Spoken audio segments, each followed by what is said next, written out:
रचना और निर्माण के दृष्टि से वाक्य के भेद को आगे बढ़ाते हुए हम इसके तीसरे भाग की चर्चा करेंगे। तीसरे प्रकार के रचना और निर्माण की दृष्टि से वाक्य के 3 भेद बताए गए थे पिछली कक्षा में। उसमें सरल वाक्य, मिश्र वाक्य और संयुक्त वाक्य। इसमें सरल वाक्य और मिश्र वाक्य पर चर्चा हो चुकी है।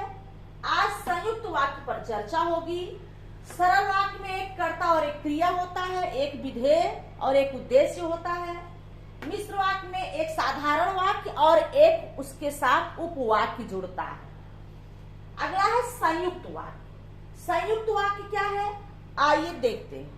इन वाक्यों का प्रयोग हम अपने दैनिक जीवन में करते हैं, अपनी पढ़ाई में करते हैं, अपनी किताबों में ये वाक्य मिलते रहते हैं हमारे, लेकिन इसमें अंतर हम नहीं जान पाते।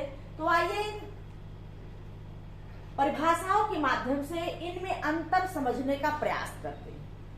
संयुक्त वाक्य क्या है, इसमें 2 सरल वाक्य या 2 मिश्र वाक्य या एक सरल वाक्य तथा मिश्र वाक्य समुच्चय बोधक अव्यय से जुड़ते हैं। किससे जुड़ते हैं? समुच्चय बोधक अव्यय से। समुच्चय बोधक अव्यय का प्रतीक जैसे और, तथा, परंतु, या, अथवा आदि इस प्रकार के शब्द है जो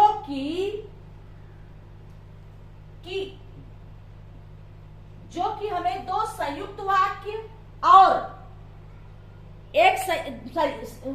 जो कि हमें एक मिश्र वाक्य, एक साधारण वाक्य या 2 मिश्र वाक्य, 2 साधारण वाक्य, 2 मिश्र वाक्य, एक साधारण वाक्यों को जोड़ने में सहायता देता है समुच्चय बोधक अव्यय।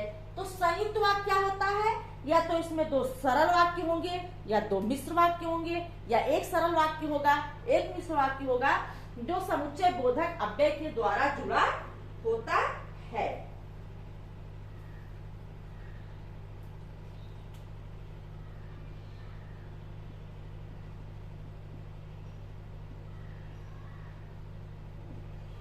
आइए देखते हैं उदाहरण। जैसे संयुक्त वाक्य का उदाहरण है, जैसे मोहन पढ़ता है। जैसे क्या है, मोहन पढ़ता है परंतु राम सोता है। मोहन पढ़ता है परंतु राम क्या करता है, सोता है। तो यहाँ परंतु समुच्चय बोधक अव्यय से 2 वाक्य जुड़ता है, दोनों सरल वाक्य हैं। मोहन पढ़ता है, राम सोता है। ये परंतु समुच्चय बोधक अव्यय से लगा करके दोनों वाक्यों को जोड़ दिया गया, तो ये क्या बन गया, ये बन गया संयुक्त वाक्य। अगला, मैं भोजन करके लेटा। मैं भोजन करके लेटा कि पेट में दर्द होने लगा। पेट में दर्द होने लगा, ये भी की समुच्चय बोधक अव्यय से 2 साधारण वाक्य जुड़े हैं, तो ये बन गया है संयुक्त वाक्य।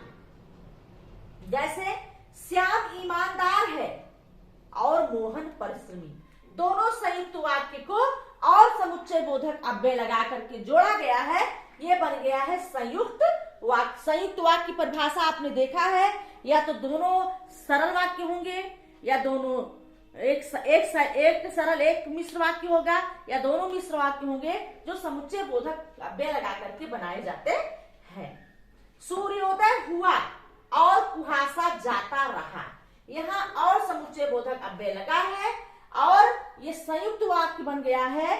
सूर्योदय हुआ एक वाक्य, दूसरा कुहासा जाता रहा, ये दोनों मिला दिया गया है, बन गया संयुक्त वाक्य। ठीक,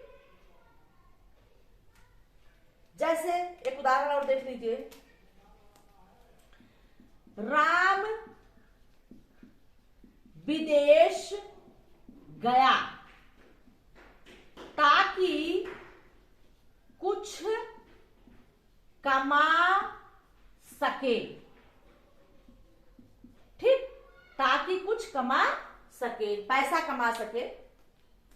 तो इस प्रकार से ताकि से जुड़ा हुआ एक शब्द आपका बन गया संयुक्त वाक्य कि राम विदेश गया ताकि कुछ कमा सके। किस उद्देश्य से गया विदेश जो है, ये कमाने के उद्देश्य से गया। दो वाक्य जुड़े हुए हैं तो ये आपके बन गए हैं संयुक्त वाक्य। ठीक, तो अब हमको लग रहा है आपको अगर उदाहरण दिया जाएगा परिभाषा तो आप आराम से समझ जाएंगे कि कौन सा संयुक्त वाक्य है, कौन सा सरल या साधारण वाक्य है, कौन सा मिश्र वाक्य है। आज की कक्षा में बस आपको हमने रचना और निर्माण की दृष्टि से वाक्य के भेद पूरी तरह से मैंने बताया है।